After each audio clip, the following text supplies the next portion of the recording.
আসসালামু আলাইকুম এভরিওয়ান, সবাই কেমন আছেন? আশা করি সবাই অনেক ভালো আছেন। আর আমার ভয়েসটাকে একটু অ্যাভয়েড করবেন, কারণ আমি ঘুম থেকে উঠেই ভয়েস দিচ্ছি, আর ঘুম থেকে ওঠার পরে সবার ভয়েসটা একটু চেঞ্জ হয়ে যায়, এটা আমরা কম বেশি সবাই জানি। যাই হোক, এবার আসি মেইন কথায়। ওই দিন আমাদের বাহিরে একটা কাজ ছিল প্রমোশনাল, সো ওই কাজের জন্যই আমরা দুই বোন ঝটফট রেডি হয়ে গিয়েছি যাওয়ার জন্য। আর এদিকে আমার কিউটি পাইকে কেমন লাগতেছে অবশ্যই জানাবেন, আর আমাকেও কেমন লাগতেছে এই ড্রেসে অবশ্যই জানাবেন।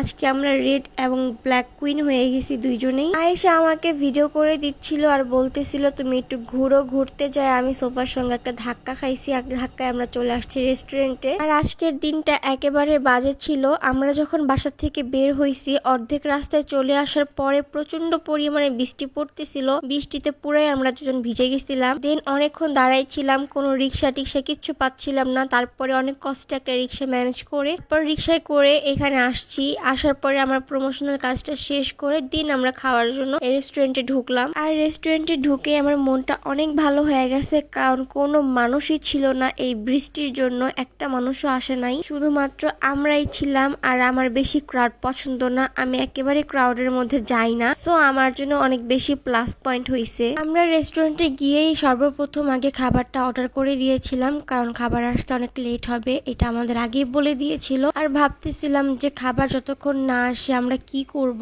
আমরা এই সাইড থেকে একটু ভিডিও করতেছিলাম, ড্রেসটার একটু শুট নিচ্ছিলাম। এরপর আমার কিউটি আমাকে বলল যে আমাকেও একটু ভিডিও করে দাও, তারপর আমি ওকে একটু ভিডিও করে দিচ্ছিলাম। আর এই ব্ল্যাক ড্রেসটাতে কিন্তু ওকে আসলে অনেক সুন্দর লাগতেছিল, মাশাআল্লাহ। আপনাদের কাছে কেমন লাগতেছিল অবশ্যই আপনারা কমেন্টে জানাই দিবেন। আর এই কয়েকদিনের মধ্যে আয়েশাকে অনেকেই ভালোবেসে ফেলছে, অনেকে ওকে মিস করতেছিল, তাদের জন্য আজকের এই ভিডিওটা। আর আমার পরনে যে ড্রেসটা, এই ড্রেসটার কথা আপনারা আমাকে কম বেশি সবাই আস্ক করবেন, আমি জানি। আপনাদের সুবিধার্থে আমি বলে দিচ্ছি, এই ড্রেসটা আমি যে পেজ থেকে নিয়েছি, পেজটা আমার স্ক্রিনে এবং আমার ক্যাপশনে মেনশন করা থাকবে, আপনারা চাইলে চেক আউট করতে পারেন। এরপর আমরা কি করব আর বুঝতে পারতেছিলাম না, কারণ খাবার আসতে খুব বেশি লেট করতেছিল। প্রায় 3-4 বার বলে ফেলছি খাবার আসতে কতক্ষণ লাগবে, ওনারা বলতেছিল যে আর একটু করতে করতে অনেক টাইমটা পার করে ফেলছে। এরপর আমরা হেঁটে হেঁটে চলে যাচ্ছিলাম দোলনার উদ্দেশ্যে। ভাইয়াটা বুঝতে পারছে দোলনায় বসবো, এর জন্য সে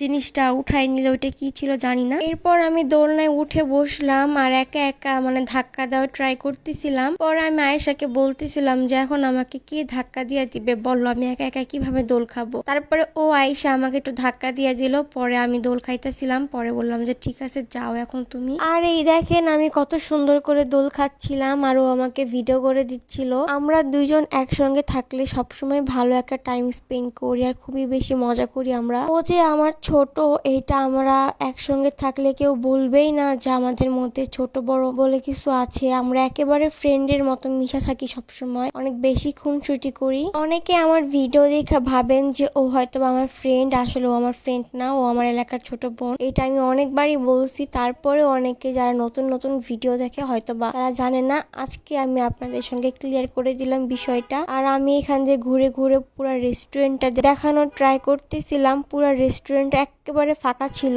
আর বাহিরে ঝিরঝির করে বৃষ্টি হচ্ছিল। আর এখানে আমি একটু মিররে আমাকে নেওয়ার ট্রাই করলাম। আর এ সব সময় ফোনের মধ্যে ঢুকাই থাকে, প্রতিটা ভিডিওতে আপনারা দেখবেন ফোন টিপে, ফোনে কারোর সাথে কথা বলে, ফোনের ভিতরেই সবসময় থাকে। আর আমি এতিমের মতো তাকাই তাকাই দেখি, কি করব, আমার কথা বলার মতো কোনো মানুষজন কিচ্ছু নাই, এর জন্য অন্যেরটা দেখি। দেখেন তাও কথা বলতেই আছে, এতক্ষণ ফোন টিপলে এখন কথা বলতেছে। যাক, এরপরে কথা বলতে বলতে আমাদের খাবার আসছে অবশেষে। আর আমার পেটের মধ্যে ইঁদুর দৌড়াচ্ছিল, এত ক্ষুধা লাগছিল আমার, কিন্তু খাবারের কোনো নামগন্ধই ছিল না। অবশেষে খাবার আসছে, তারপর আমি তাড়াতাড়ি করে সার্ভ করার ট্রাই করতেছিলাম।